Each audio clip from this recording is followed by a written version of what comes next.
start by looking at the question of manufacturing in the lens of the sessional paper number 10 by the then Minister for Commerce, Dr. Kinyanjui, in 1963, and the plan to make Kenya an industrial hub, encourage Africanization, and more importantly, protect our markets from external flooding by the developed and industrialized nations. But, Mr. Chairman, I want to confirm that in spite of that great dream, not much of it has been achieved. It is true that the contribution of manufacturing to GDP is in the range of about 7, which remains low even compared to some of our neighbors within the broader Africa region. And therefore, Mr. Chairman, it will be important for us as we get into this critical office to look at the foundational causes of why manufacturing has remained low. And I want to start by saying the first one, I think, is our mindset.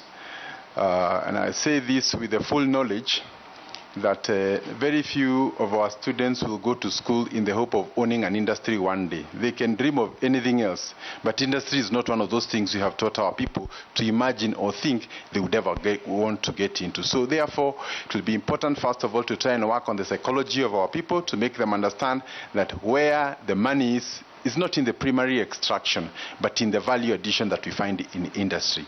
Secondly, the issue and the cost of energy remains a big issue. We have the cost of energy being among the 4th most expensive in the whole of Africa. And therefore, if you are producing to go and compete with other products from other parts of Africa, leave alone even other parts of the world, then we are already disadvantaged. Yet we know industries are heavy consumers of energy. We need to work closely together with the Ministry of Energy to find ways of reducing the costs.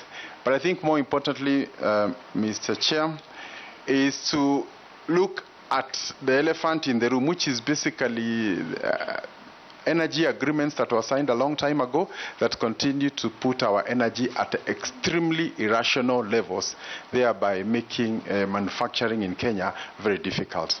We are aware that there are some companies that have moved to other countries where the cost of energy is lower, and therefore I don't think it is a matter that we would want to postpone, because it's very urgent. And most of the young people whom we see out there who are restless, most of them have done courses that would be absorbed in these industries. So as long as the industries are not growing at the level that we would want, then we are likely to continue experiencing this.